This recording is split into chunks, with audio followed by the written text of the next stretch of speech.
Okay, so here we go. Chapter 5, The Lost Holy Grounds.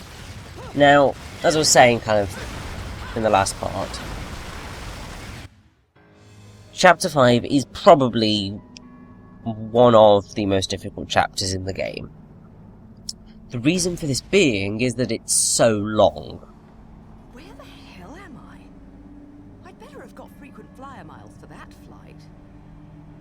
I mean, you can kind of speed run it, essentially, and cut off most of the chapters, verses, but still. The Crescent and Sunrise Valleys. As overseers of history, the Lumen Sages and Umbral Witches were both incredibly powerful, and each fearing each other and strictly prohibiting interrelations as a way to maintain the balance of power. Upon the annual occasion of a total solar eclipse, only the selected elders of each clan are allowed to meet with the other group to conduct negotiations. I suppose that each clan, drawing their power from the sun and the moon respectively, must have held the eclipse as the most special of celestial phenomena.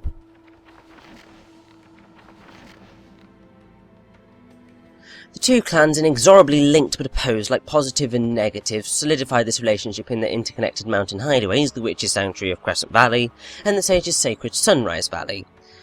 Located in an inaccessible and treacherous region, these areas were lined with countless rows of stone monuments dedicated to each clan's dead, and large statues depicting a witch and sage stood at the centre of the shared area, demarcating the border between each clan's territory. Each statue has its back turned to the other, and their visages, as though rejecting any human intrusion, stir intense feelings of discomfort within one's soul. Atop these statues the clans met for their yearly consult, giving this place a mysterious but interesting ambience. These valleys were not just filled with memorial tombs, they were also home to training facilities in light and dark arts, held as sacred ground by both clans. Today the statue of the Umbral Witch is a truly gruesome sight, as a giant spear has been shoved through the has pierced the woman's chest. If it was shoved through the statue during the Witch's Age of Persecution, it would have required the unspeakable power of a Lumen Sage. So, yes. This is the Crescent and Sunrise Valley. The musical track for this stage is Moonlit Valleys. And it does feature lots of falling platforms. Rather annoying because sometimes you can't quite tell which ones are going to fall. If you memorise it, then you should be fine.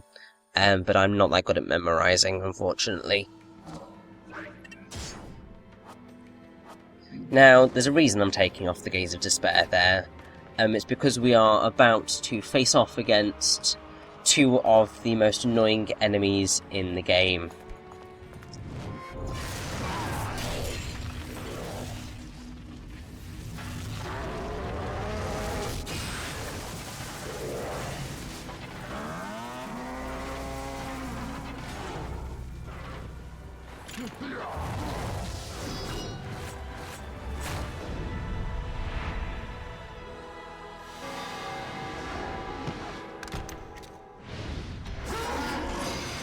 So yes, here we have Grace and Glory, who are monstrous, because they're very quick, they're very powerful, and they will quickly destroy you. Also, they block, which is very frustrating. Now, Grace and Glory are apparently two of the first enemies to be designed and programmed. So when the enemies were first loaded in with all the skills designed for them, they were so hard that it was almost impossible to beat them. So there was a modification to their AI. So while Grace and Glory always appear together, players only fight one of them at a time, though they do attempt to switch over. This is largely kind of helped by the fact that the way the enemies work is that if the camera's not facing them, then they won't attack you. So you won't get hit by you mostly won't get hit by off-screen enemies. If you have kind of moved the camera so it glances across an angel and then you turn your back to them, then if they've started to attack during that phase, then that attack will kind of come and try and hit you. But for the most part, you can avoid them quite simply.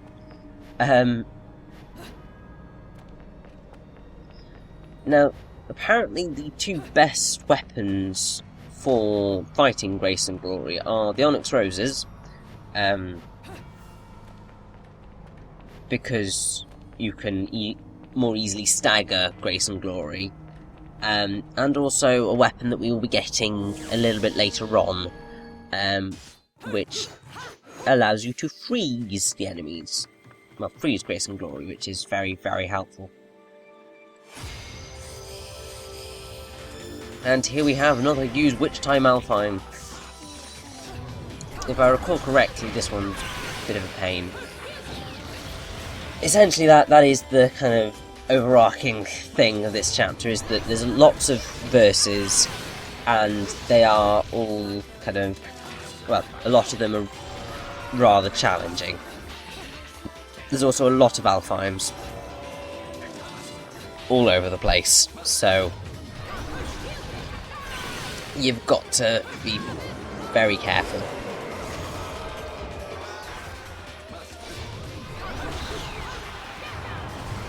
Also, there are lots and lots of places that you can kind of die, because there's a point later on which is incredibly frustrating if you don't know what you're doing. It's much easier once you have actually beaten the game, or at least beaten this chapter, because at the end of this chapter we get something that allows us to move a lot quicker, and that speed is what you need for this one section. We'll wait until that turns up, because oh boy. Now, I think pretty much one thing that I think a lot of people find is that Chapter 5 is where the game seems to be getting a lot harder. What's rather funny is that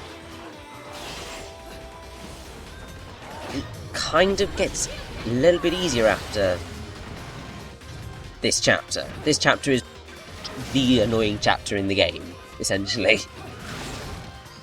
Because it's so long, and because there's a lot of difficult enemies.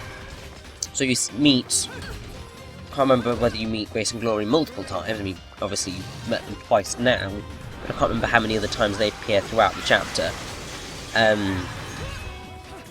But with all the falling platforms and everything, it's just a challenge. But then you get to the next chapter, and it's not that difficult in comparison, because Chapter 6 is a lot shorter than Chapter 5. And really the only annoying enemy you will face is right at the end of the chapter, and even then, it's not that difficult. I mean, after that, you don't really have a very, very long... Well, you never have a chapter this long ever again. I mean, the chapter before the penultimate chapter is probably the closest you'll get if you tackle every single verse. Maybe chapter 9 and 10, kind of. But this is the longest verse, and it's arguably the hardest for a first time playing through it. I'm personally not a fan of this chapter at all. I like the last verse of it, but that's it. This chapter is probably, well, it's definitely my least favourite, and if anything, it was the one that I was worried most about. And if I recall correctly, I had to record again, because I died at the end of the, right at the end, which was just gutting. So it's like I'd done so well up until this point, and then it just went to pot.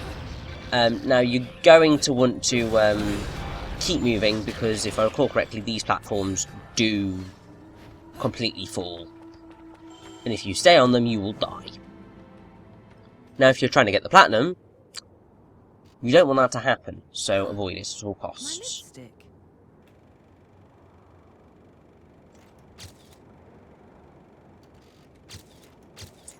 Oh, Luca, Luca, Luca. What the? I've often seen a girl without lipstick, but lipstick without a girl. Most curious, isn't it, Cheshire? Very curious indeed. What's also most curious is how a child like you has kept afloat in this town. The name is Luca. Now, if you are a fan of Kamiya-san's work, you will probably recognise that the markings that Bayonetta has drawn on Luca here are very, very reminiscent of the facial markings of Ami in Okami. Security isn't a problem. But a killer like you, on the other hand, I'm sure you found a way. That little girl. I've seen her somewhere.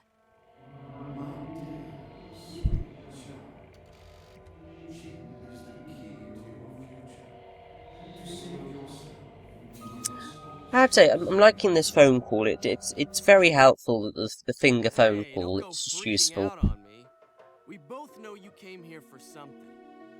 But what you don't know is the closer you get, the harder it's going to be for you to get away from me and what you've done. Oh, really now, You don't have to fess Cheshire? up to it all. I can't wait for you to get your hands on whatever it is you're after. Let me guess. You want a cut? Well, if you're still alive by then, perhaps you can appeal to my generosity. Still alive? You may be standing right in front of me, but you're definitely not living in reality. Which is a shame.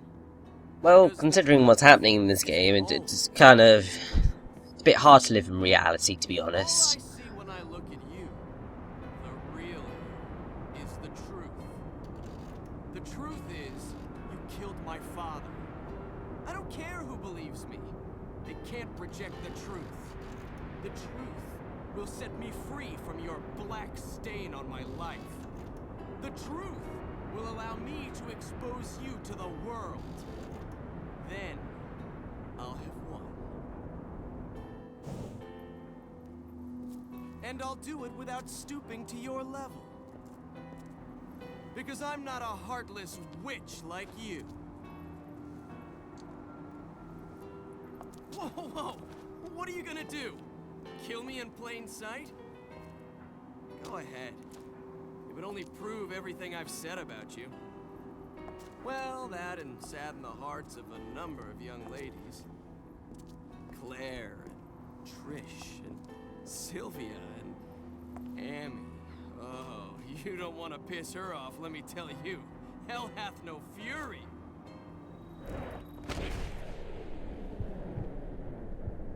Now, the ladies there that Luca mentioned: Claire Redfield from Resident Evil, Trish from Devil May Cry, Sylvia from Beautiful Joe, and Amy from Okami. Love that reference, it's just brilliant.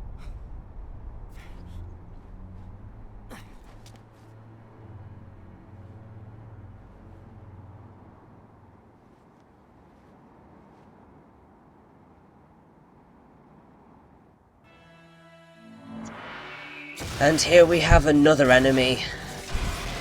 We're just getting all of the new enemies in this chapter. Literally, there's like loads of them. There's 5, I think. Good grief. So here we have Fearless, which is basically the counterpart to Fairness. There's lots of kind of this thunder and fire duality throughout the game. So you have it with Grace and Glory, you have it here with Fairness and Fearless. Fairness and Fearless. Blah. And it's just a nice kind of duality, I think. It works.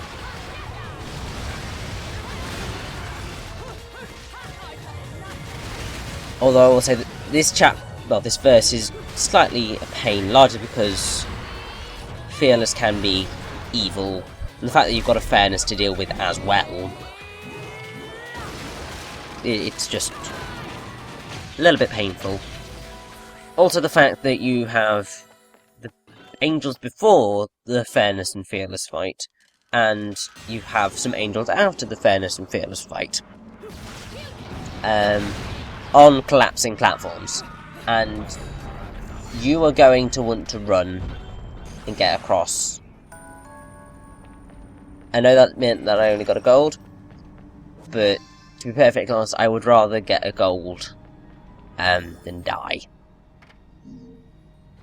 So, Heavenly Manipulators.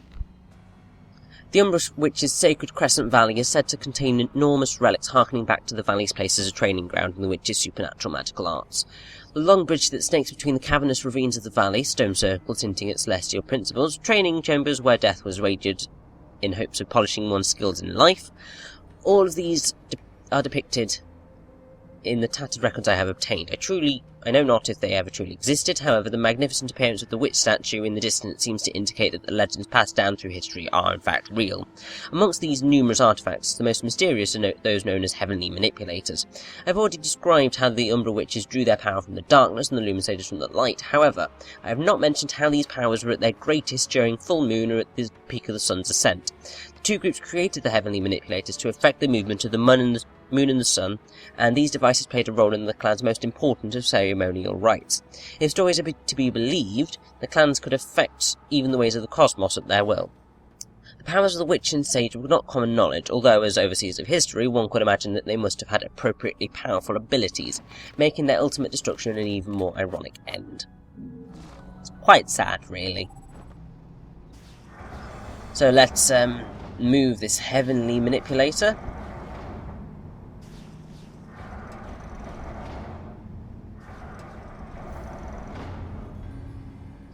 And hopefully we will find some awesome stuff coming.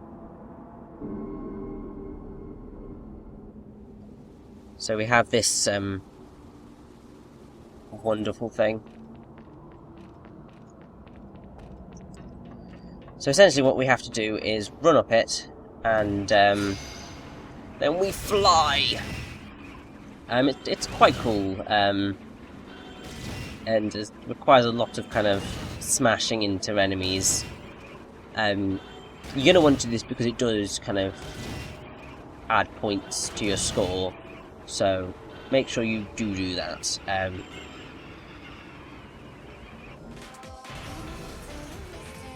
Yeah, oh yeah, here we have Grace and Glory all over again. Because they're so wonderful.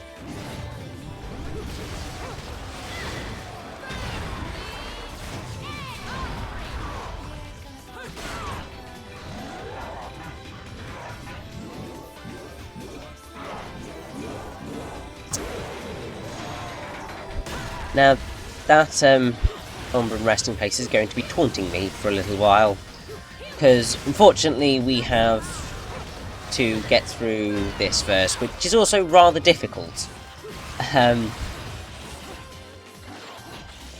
Basically, I think pretty much every time I've played this game, this verse is probably the one where I am most likely to lose a lot of my health, because of dealing with Grace and Glory. And then we have more angels after this, and it's more new angels as well.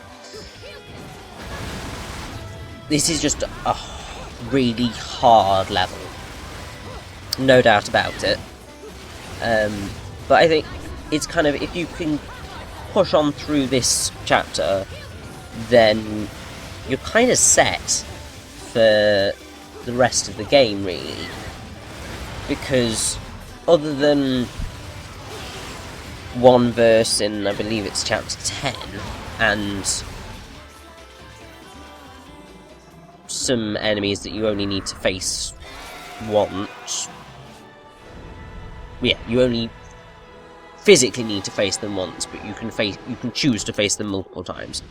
The rest of the game's not that bad in terms of difficulty. I mean, it's still a challenge, obviously, but you don't have this amount of horribleness in one go.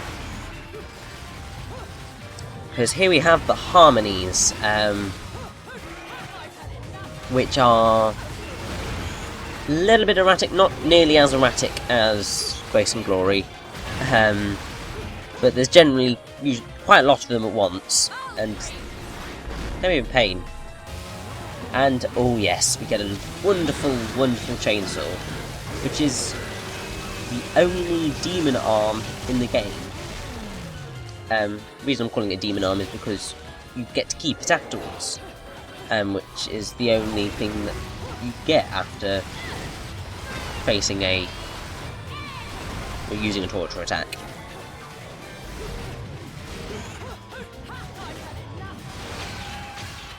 Now, I can't actually find what the Enochian is for the harmony torture attack, but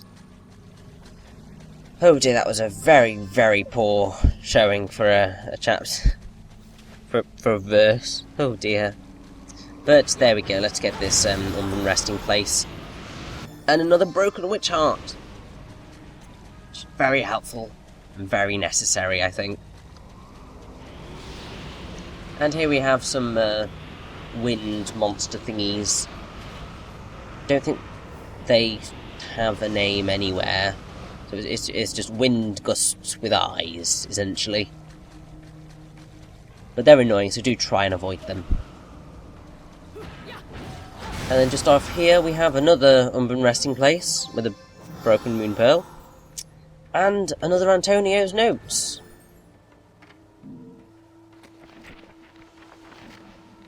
The Witch's Tears of Blood.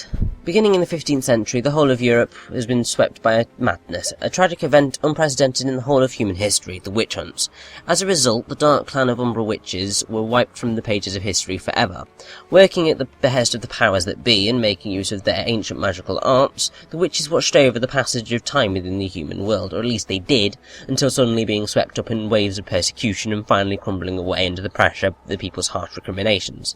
The women's sorrowful, blood-stained tears crystallized into bright red gemstones, and according to Vigridian legend, are said to be scattered everywhere. These stones, filled with their feelings of regret, are known as Umbran Tears of Blood. To this day, the people of Vigrid believe that should 100 of these stones be brought together as one, enormous calamity shall befall the land, yet no one has actually seen one of these gemstones, the ultimate of witchly souvenirs. They must be found for you by a crow, a beast whose heart lies in resonance with the departed witches. These crows act as the witches' loyal servants, protecting their tears from falling into human hands.